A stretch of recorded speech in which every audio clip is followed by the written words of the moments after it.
how are you? I hope all are you good. Welcome back to another class. So today let me start English chapter number 10, The Three Wise Men of Gotham. He lived in the great city of Gotham. Over against the north gate a man who possessed a very wise aspect but very little else. He was tall and lean and had a fine large head. His beard was pure white and reached to his waist. His eyes were small, dark and so piercing that they seemed to read your every thought. His eyebrows were very heavy and as white as his beard. He dressed in a long black mantle with a girdle corded about the middle, and he walked slowly and majestically and talked no more than he was obliged. When this man passed down the street with his stately tread, the people all removed their heads and bowed to him with great reverence, saying within themselves, "He is very wise, this great man. He is a second Socrates." And soon this was the only name he was called by, and everyone in Gotham knew him as Socrates. मतलब गोथाम का जो हर व्यक्ति था वो उसको सोक्रेट यानी कि सुकरात के नाम से जानते थे. To be sure, this man was not really wise. Had they realized the truth, not one he met but knew more than Socrates, but his venerable appearance certainly betokened great wisdom, and no one appeared to remember that things are seldom what they seem. Socrates would strut about with the bowed head and arms clasped behind him and think, "My, how wise these people take me to be.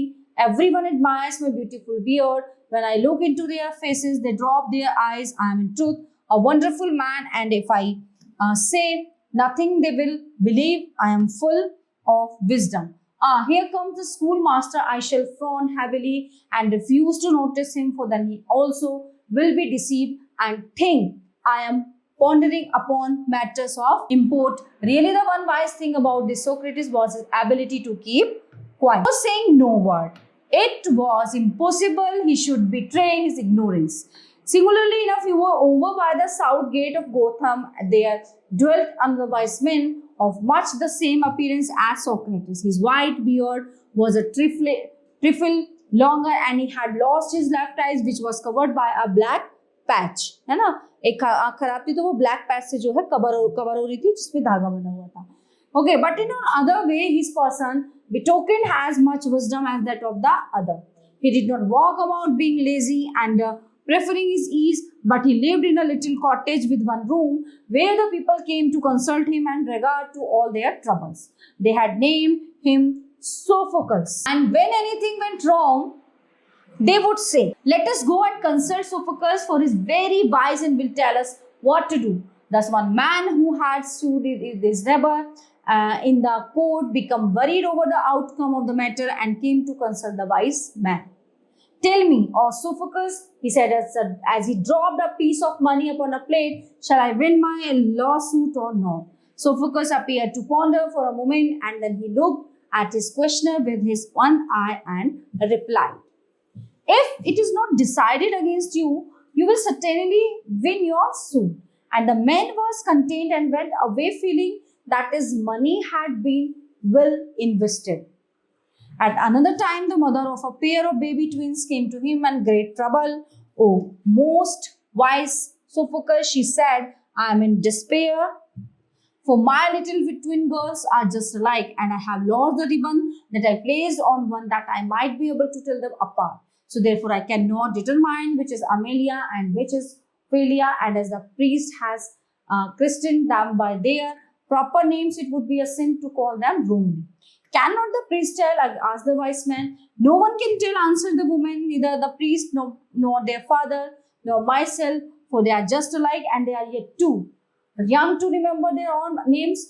Therefore your great wisdom is our only resources. So bring them to me," commanded Sophocles. And when they were brought, he looked at them attentively and said, "This is Ophelia and this Amelia.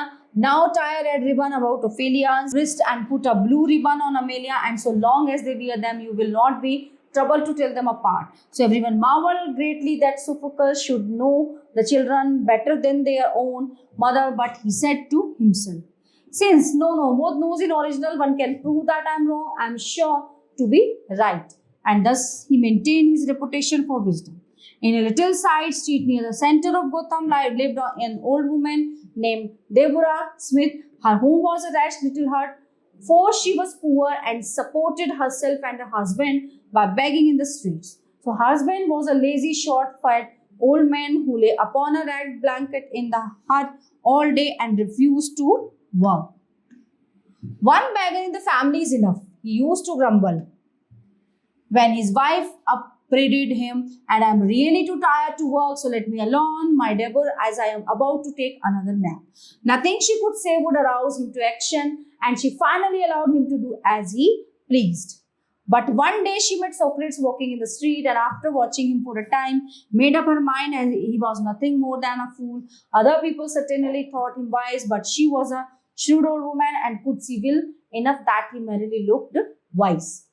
The next day, she went to the south of the city to beg, and there she heard of Sophocles. When the people repeated his wise saying this, she thought, here is another fool, for anyone could tell us much as this man does. Still, she went to see Sophocles, and dropping a penny upon his plate, she asked, tell me, O wise man, how shall I drive my husband to work? By starving him, answered Sophocles. If you refuse to feed him, he must find a way to feed himself.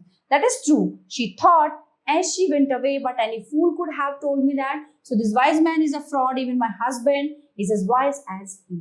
So then she stopped short and slapped her hand against her forehead, while she cried, I will make a wise man of Perry, my husband, and then he can earn money without working. So she went to her husband and said, get up, Perry Smith, and wash yourself, for I am going to make a wise man of you. I want he replied. You will, she declared, for it is the easiest way to earn money. तुम समझते हो कि ये जो है पैसा कमाने का आसान तरीका है. So I have ever discovered. Then she took a stick and beat him so fiercely that at last he got up and agreed to do as she said. She washed his long beard until it was as white as snow. जब तक वो उसकी दाढ़ी सफेद नहीं हो गई, वो उसको धोती मतलब साफ करती है. And she shaved his head to make him look bald and venerable. Then she brought him a flowing black robe with a girdle at the middle, and when he was dressed, he looked fully as wise as either Socrates or Sophocles. So you must have a new name, she said, for no one will ever believe the Perry Smith is a wise man, so he shall have. She then led him into the streets, and to all they met, she declared, this is Pericles, the wisest man in the world. What does he know? They asked. So everything and much else, she replied. Then came a carter, and putting a piece of money in the hand of Pericles, he inquired, pray tell me of your wisdom, what is wrong with my mare? How should I know us? Okay, I thought you knew everything, returned the carter in surprise. So I do declare, Pericles, but you have not told me what her symptoms are. She refused to eat anything, said the carter. So then she is not hungry, returned Pericles, for neither man nor beast will refuse to eat when hungry. And the people who heard him whispered together and said, surely this is a wise man, for he has told the carter what is wrong with his mare.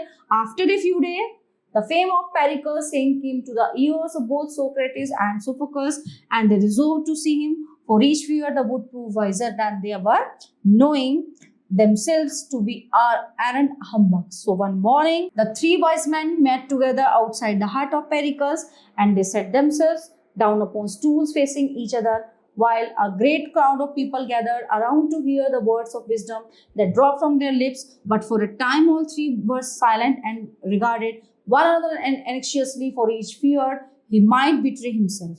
Finally Sophocles winked his one eye at the others and said in a grave voice, the earth is flat, for were it around, as some fools say, all the people would slide off the surface. Then the people who had listened eagerly clapped their hands together and murmured, Sophocles is wisest of all. What he says is, it is greatly, for the felt his reputation was in danger. So he said with a frown, the world is shallow like a dish. Were it flat, the water would run over the edges, and we should have no oceans.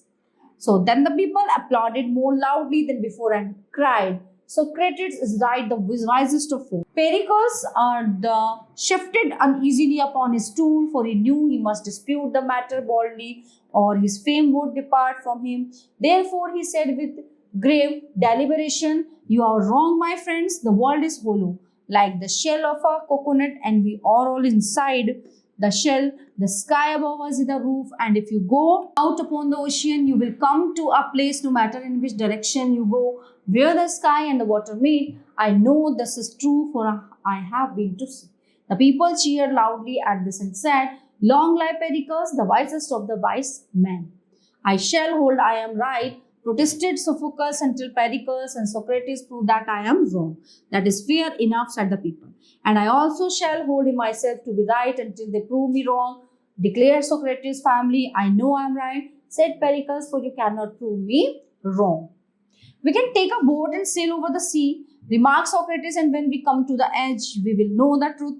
Will you go? Yes, answered Sophocles and Pericles, because she did not dare refuse, said, Yes, also then they went to the shore of the sea, and the people followed them. There was no boat to be found anywhere, for the fishers were all away upon the water, but there was a big wooden bowl lying upon the shore, which the fishermen used to carry their fish to market in.